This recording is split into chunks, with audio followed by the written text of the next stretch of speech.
بسم اللہ الرحمن الرحیم۔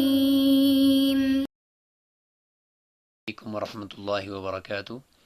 اعوذ باللہ من الشیطان الرجیم، بسم اللہ الرحمن الرحیم۔ یا ایھا الذین آمنوا کتب علیکم الصیام کما کتب علی الذین من قبلکم لعلکم تتقون۔ عزیز طلبہ کرام، آج سبق نمبر 61 ہے، اور آج کے سبق میں ہم کتاب الصوم یعنی روزے کے مسائل کو ہم شروع کر رہے ہیں۔ اس سے پہلے کتاب الطہارت، کتاب الصلاۃ اور کتاب الزکوٰۃ الحمدللہ مکمل ہو گئے ہیں۔ روزے کے بنیادی احکامات ہم یہاں سے شروع کر رہے ہیں۔ روزے کا مفہوم آج ہم پڑھیں گے کہ روزہ کسے کہتے ہیں۔ اقسام ہم روزے کی پڑھ لیں گے کہ کون کون سی اس کی انواع اور اقسام ہیں، اور پھر ان کے کچھ احکامات آج بھی انشاءاللہ تفصیل سے بیان ہوں گے۔ اس میں سب سے پہلے ہم پوری کتاب الصوم کا خلاصہ کریں گے،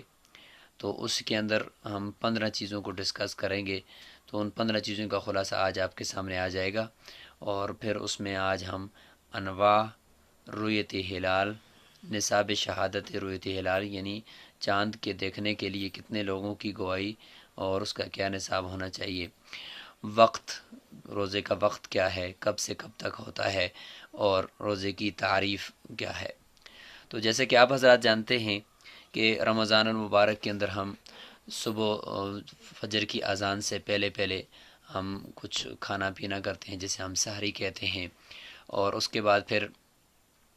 پورا دن ہم کچھ بھی نہیں کھاتے، کچھ بھی نہیں پیتے، اور اپنی جو بیوی ہے اس کے قریب بھی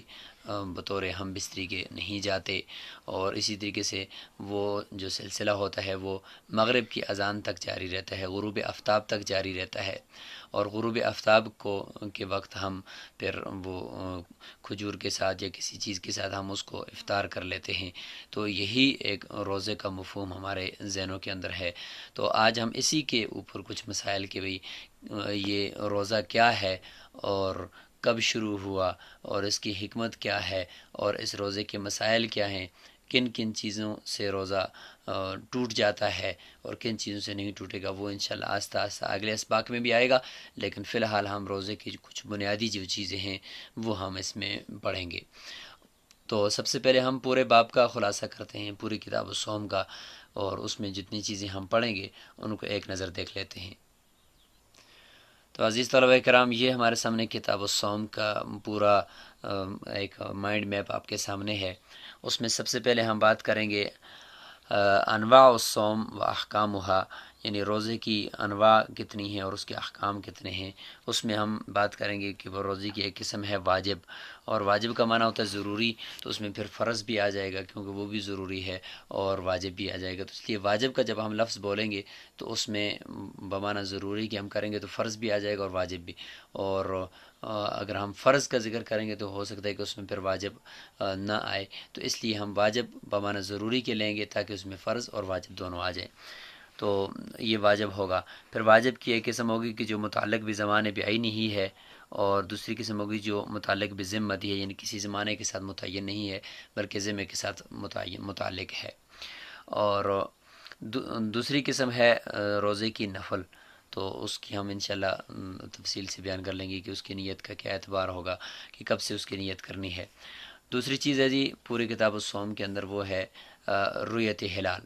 کہ چاند کے دیکھنے کا پروسیس، کہ بھئی رمضان مبارک کا چاند دیکھنے کے لیے کب سے کمیٹی بیٹھے گی، کب دیکھنا ہے، اور کس طرح کا وہ چاند ہوگا۔ تو اس حوالے سے پھر تیسری چیز ہم یہ پڑھ لیں گے کہ نصاب شہادت حلال رمضان کے جن لوگوں نے چاند دیکھا ہے تو کتنے لوگوں کی گواہی ہم قبول کریں گے، تو اس کے اوپر پھر دیکھیں گے کہ موسم کے حالات کو دیکھتے ہوئے گواہی کے اندر تعداد میں بھی کمی زیادتی کی جا سکتی ہے۔ چوتھے نمبر پر یہ جی کہ وقت، کہ روزے کا وقت کب سے کب تک ہوتا ہے۔ پانچویں چیز ہے کہ تعریف، کہ روزہ کہتے کسے، جس طرح بھی ہم نے کچھ خارجی مفہوم آپ کے سامنے رکھا۔ اور اسی طریقے سے چھٹی چیز ہوگی کہ کن کن چیزوں سے روزہ ٹوٹتا ہے اور کن چیزوں سے روزہ نہیں ٹوٹتا، ما یفسد الصوم و ما لا یفسد۔ اس میں جنایت قاصرہ ہوگی، یعنی ہلکی جنایت ہوگی تو اس کا الگ حکم ہوگا، اور جنایت تامہ یعنی کاملہ ہوگی، جنایت کاملہ ہوگی تو اس کا الگ حکم ہوگا۔ اور اس طریقے سے کفارہ صوم ہوگا، ساتویں نمبر پر کفارہ صوم ہوگا کہ روزے کا کفارہ کتنا ہے، اور اگر کسی نے جان بوجھ کر روزہ افطار کر لیا ہے تو اس نے کیا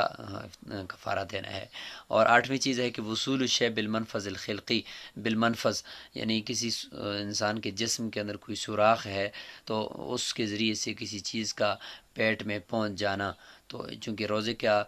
ٹوٹنے کا سب سے بنیادی قاعدہ یہی ہے کہ اندر کسی چیز کے داخل ہونے سے روزہ ٹوٹتا ہے، کسی چیز کے باہر نکلنے سے روزہ نہیں ٹوٹتا۔ تو یعنی کسی چیز کے باہر نکلنے سے حدیث میں آتا ہے کہ وضو ٹوٹتا ہے، اور کسی چیز کے اندر داخل ہونے سے روزہ ٹوٹتا ہے۔ تو یہ ہم اس کے بارے میں پڑھیں گے۔ اس میں بالمنفذ الخلقی ہوگا کہ جو حقیقتاً اللہ تعالیٰ نے جو ہمارے جو منفذ بنائے ہیں، سوراخ جسم کے اندر بنائے ہیں، تو ان کے ذریعے سے کوئی چیز داخل ہو جائے تو اس کا کیا حکم ہوگا، اور غیر خلقی سے کوئی چیز داخل ہو جائے اس کا کیا حکم ہوگا۔ اور 9ویں نمبر پر ہے جی مکروہات، روزہ کے مکروہات کیا ہیں کہ روزہ رکھ کر کن کن چیزوں سے ہم نے باز رہنا ہے، نہیں کرنا ان کو۔ 10ویں نمبر پر ہے کہ الاعذار المبیحہ للصوم، کہ روزے کو افطار کرنے کے لیے جو عذر ہوتے ہیں وہ کون کون سے ہیں، تو یہ 5 ہیں، جیسے مرض ہے، اور سفر ہے، اور حمل ہے عورت کے پیٹ میں، اس کی وجہ سے وہ روزہ افطار کر سکتی ہے۔ ارضاء ہے کہ دودھ پلانے والی عورت ہے تو اس کو دودھ پلا رہی ہے، اگر وہ دودھ بچے کو پلا رہی ہے تو اس کو دودھ پلانے کی وجہ سے وہ روزے کے اندر اس کو کمزوری آ سکتی ہے، اور اس کا یا یہ کہ بچے کا دودھ خشک ہو سکتا ہے، اور بچے کو جو پراپر خوراک ہے وہ نہیں مل پائے گی، تو اس صورت میں اس کو روزہ افطار کرنے کی اجازت ہے۔ اور 5ویں نمبر پر ہے جی الحرم، بڑھاپا، المفنی، جو شیخ فانی جسے ہم کہتے ہیں کہ ایسا بڑھاپا ہے کہ جس کی وجہ سے اب وہ اس کی صحت خراب ہو چکی ہے، اور کمزوری اور نقاہت اس کو آ چکی ہے، اب وہ دوبارہ ٹھیک ہونے کے اس کے چانسز نہیں ہیں، تو اس میں پھر اس کو روزہ توڑنے کی اجازت ہے۔ اور 11ویں نمبر پر ہم پڑھیں گے مقدار و فدیت الصوم، کہ روزے کا فدیہ کی مقدار کیا ہے، کہ شیخ فانی جب روزہ نہیں رکھ سکتا تو اس کا فدیہ اس نے دینا ہے، تو فدیہ کی کیا مقدار ہوگی وہ ہم پڑھیں گے۔ 12ویں نمبر پر ہم پڑھیں گے کہ ایجاب العبد علی نفسہ بالفعل، کہ کوئی آدمی اپنے نفس پر، اپنے آپ پر خود روزے کو لازم کر لے تو اس کی کیا صورتیں ہوں گی وہ ہم پڑھیں گے۔ پھر 13ویں اور 14ویں مسئلے میں کچھ 2 معکوس مسئلے ہوں گے۔ 13ویں میں ایک مسئلتان معکوستان ہوں گے کہ غیر مکلف، روزے کا غیر مکلف آدمی تھا وہ مکلف ہو جائے، اس کا پھر کیا ہوگا، یا مکلف تھا وہ غیر مکلف بن جائے تو اس کا پھر کیا حکم ہوگا۔ اس طریقے سے دوسرے 2 مسئلتان معکوستان 14ویں نمبر پر ہوں گے۔ اس میں ایک تو یہ کہ جو عذر ہے روزے کو توڑنے کا وہ ظاہر ہو جائے، یہی ہے کہ عذر جو تھا وہ زائل ہو جائے، تو عذر ظاہر ہو جائے تو اس کا کیا حکم ہوگا، اور عذر زائل ہو جائے تو پھر اس کا کیا حکم ہوگا، یہ ہم پڑھیں گے تفصیل سے۔ اور 15ویں نمبر پر وہ ہوگا الخطا فی السحور و او الافطار، یعنی غلطی ہو جائے اگر سحری کے وقت کے اندر، یا یہ کہ افطار کے وقت کے اندر غلطی سے وہ آگے پیچھے ہو جائے تو اس کا کیا حکم ہوگا۔ اور آخر میں خاتمۃ الباب ہوگا جس میں ہم بات کریں گے رؤیت ہلال فطر، یعنی عید الفطر کا جو چاند ہے اس کے متعلق، اور اس کی گواہی کتنے لوگوں کی قبول ہوگی، تو اس سے متعلق ہم بات کریں گے۔ تو یہ پورا خاکہ آپ کے سامنے کتاب الصوم کا آگے کہ اس کے اندر ہم نے یہ چیزیں پڑھنی ہیں۔ تو عبارت کی طرف آ رہے ہیں، تو کتاب الصوم ہے، تو الصوم جیسے کہ آپ نے اس کا خارجی مفہوم سن لیا کہ صبح سے لے کر یعنی فجر کی اذان کا وقت جب داخل ہو جاتا ہے جسے ہم صبح صادق کہتے ہیں، اس کے بعد ہم کچھ بھی نہیں کھاتے، کچھ بھی نہیں پیتے، اور عورت کے قریب بھی نہیں جاتے جماع کے لیے۔ تو یہ 3 جو بنیادی کام ہم نہیں کر رہے ہوتے، ہم جو یہ چاہتے ہیں کہ ہمارے جسم کے اندر کوئی بھی چیز داخل نہ ہو جائے، اور کسی بھی طریقے سے ہمارے جسم یا ہمارے معدے کے اندر کوئی چیز نہ پہنچ جائے، ہماری یہ کوشش ہوتی ہے پورا دن۔ اور پھر ہم مغرب کی اذان کے وقت کچھ کھاتے پیتے ہیں، دیکھیں پورا دن ہم رک رہے ہوتے ہیں، تو اپنے آپ کو روکتے ہیں ان چیزوں سے، کھانے سے، پینے سے، یعنی جو چیز جسم کو طاقت دیتی ہے اور جس کی طرف ہماری طبیعت مائل ہوتی ہے کہ اس کو کھایا جائے یا اس کو کیا جائے، تو وہ ہم نہیں کر رہے ہوتے۔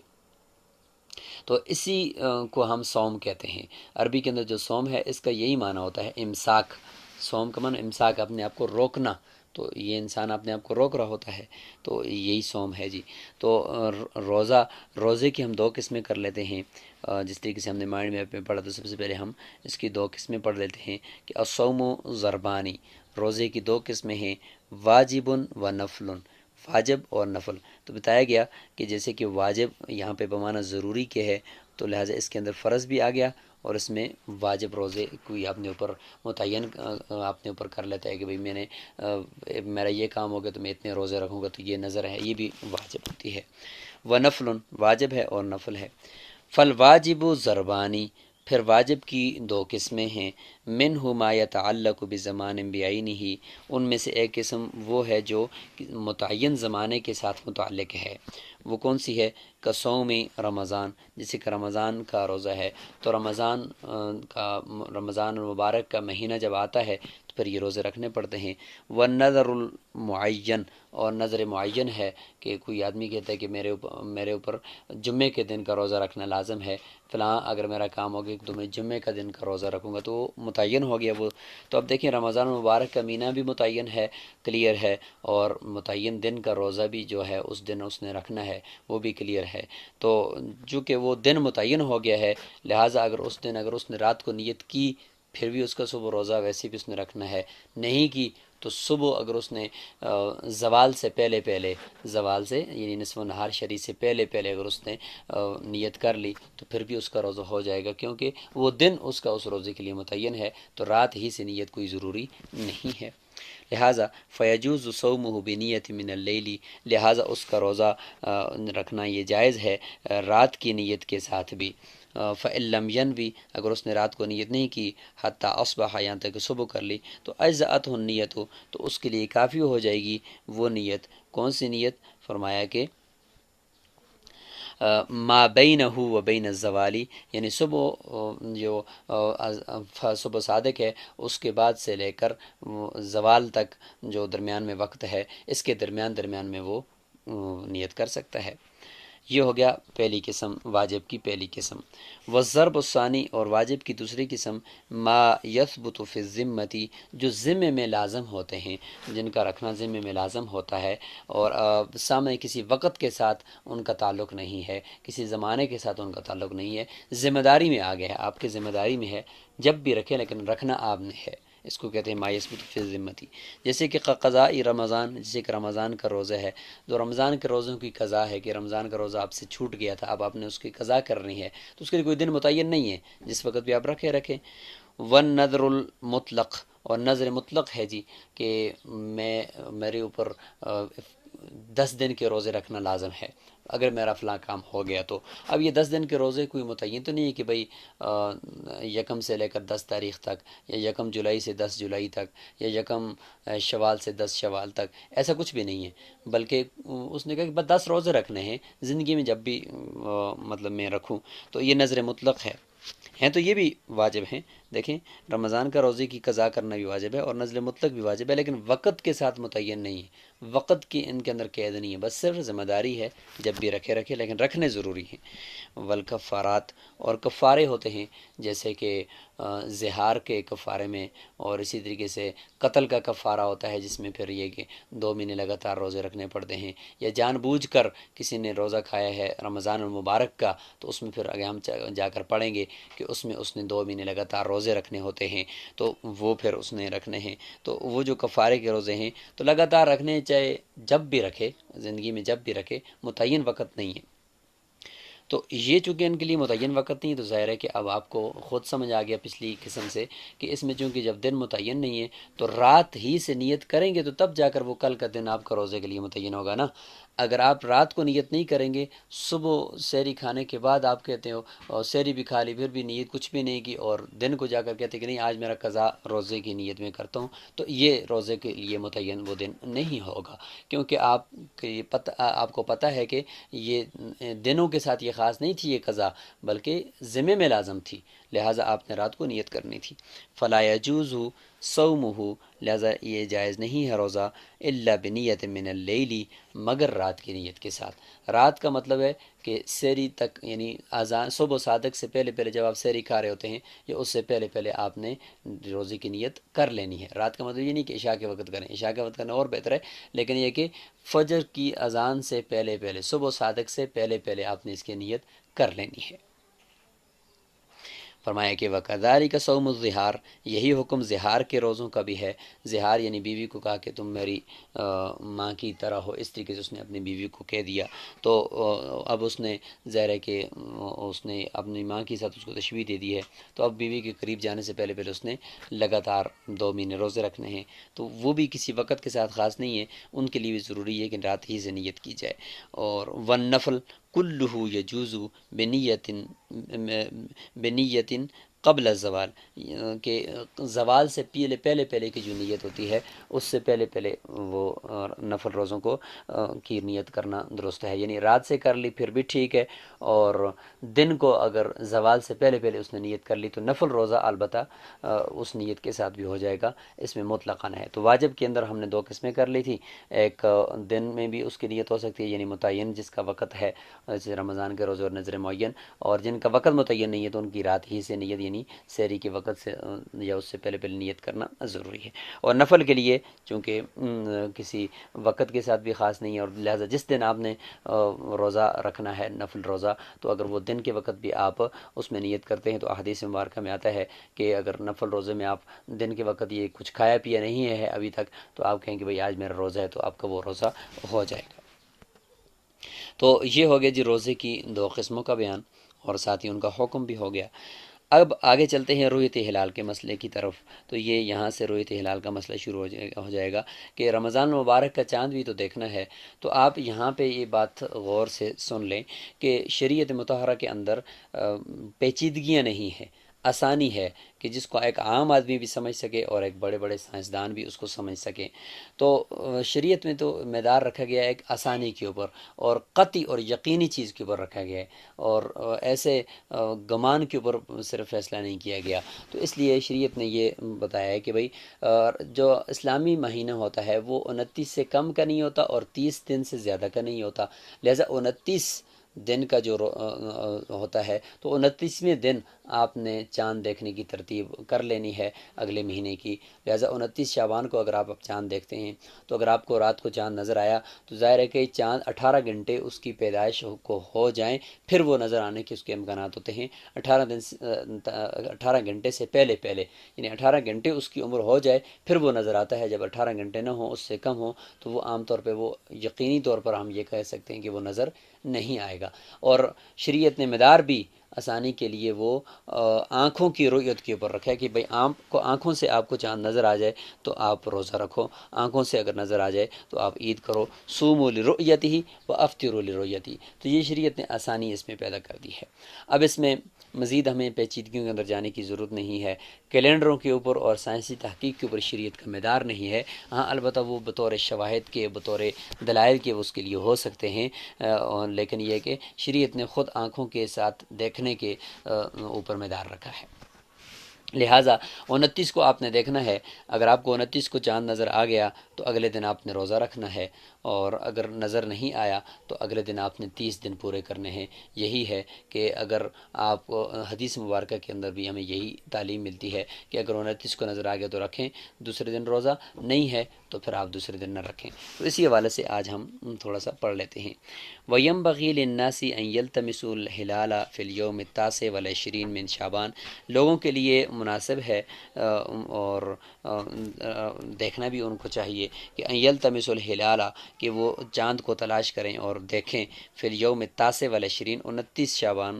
کو، من شعبان، فإن رأوہ صاموا، پس اگر وہ اس کو دیکھ لیں تو اس کو وہ روزہ رکھ لیں، وإن غم علیہم، پس اگر ان کے اوپر وہ چاند پوشیدہ ہو جائے، یعنی ان کے اوپر چھپ جائے اور ان کو نظر نہ آئے وہ چاند،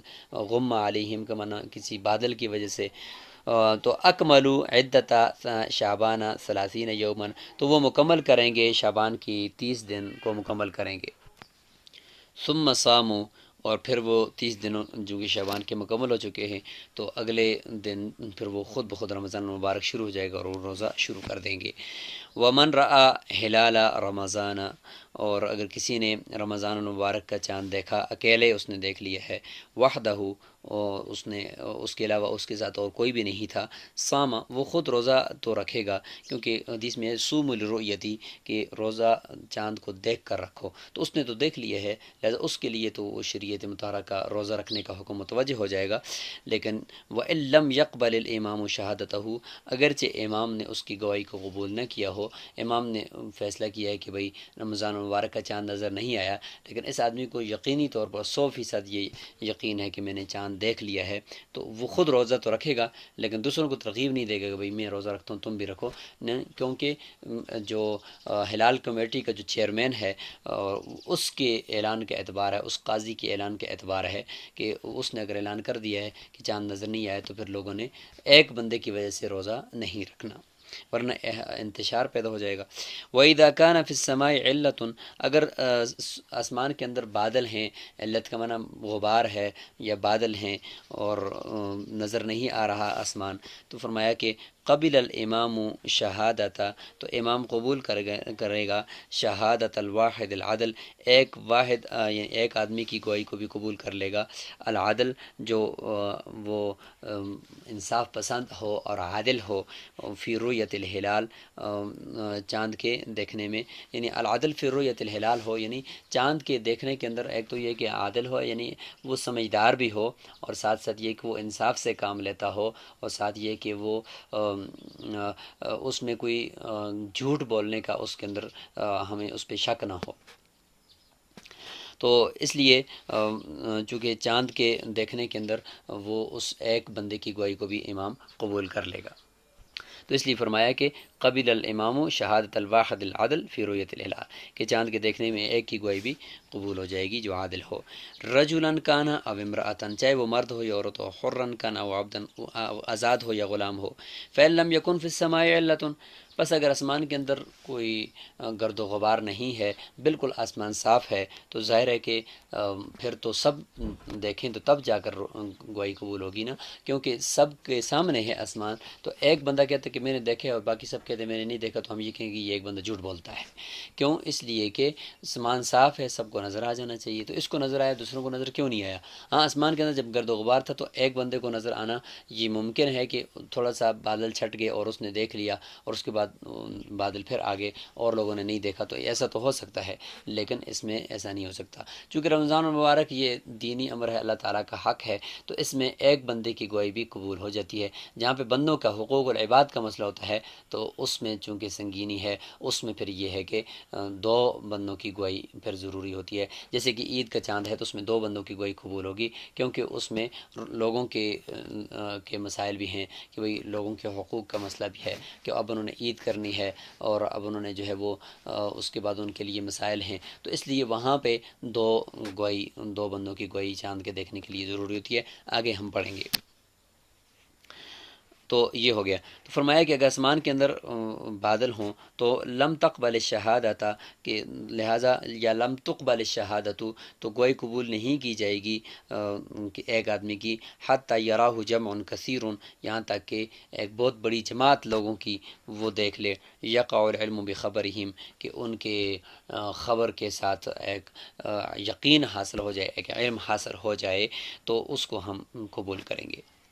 تو یہاں تک ہو گیا چاند کی رؤیت سے متعلق، اور اس میں یہ کہ ہیلی کاپٹر کے ذریعے سے اگر آپ اوپر جا کر چاند کو دیکھتے ہیں تو پھر بھی ٹھیک ہے، چونکہ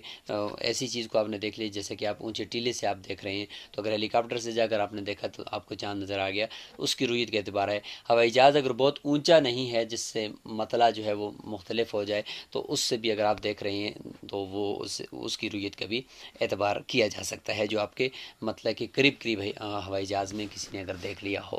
تو وہ بھی اعتبار ہے۔ اور دوسرے جو کینیڈا سے اوپر کے علاقے ہیں جہاں پر چاند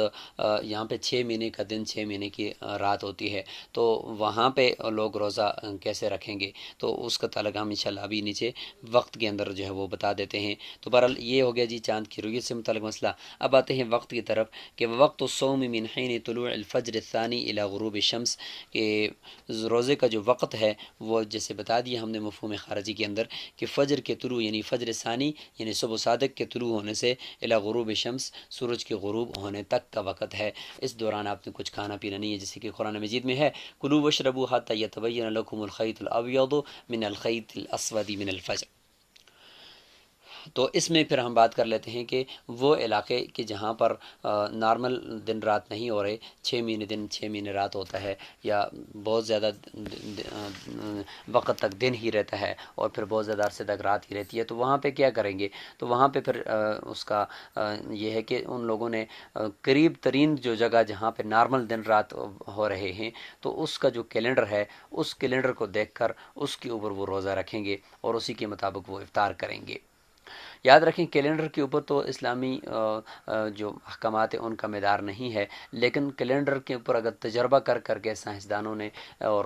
لوگوں نے اتنا تجربہ کر دیا کہ اسی کے مطابق ہی ہمارا غروب ہو رہا ہے، اسی کے مطابق چاند نظر آ رہا ہے، اسی کے مطابق یہ سارا کچھ ہو رہا ہے، تو اس کیلنڈر کو بھی پھر لیا جا سکتا ہے۔ لیکن حقیقت میں مدار جو ہے وہ وہی صبح صادق، پھر غروب آفتاب، پھر وہی چاند کا نظر آنا۔ شریعت نے اس طرح اس کو رکھا ہے کہ کوئی ایک ان پڑھ آدمی بھی جو کیلنڈر کو بالکل نہیں سمجھتا وہ بھی ان چیزوں کو دیکھ کر وہ روزہ رکھ سکتا ہے، روزہ افطار کر سکتا ہے۔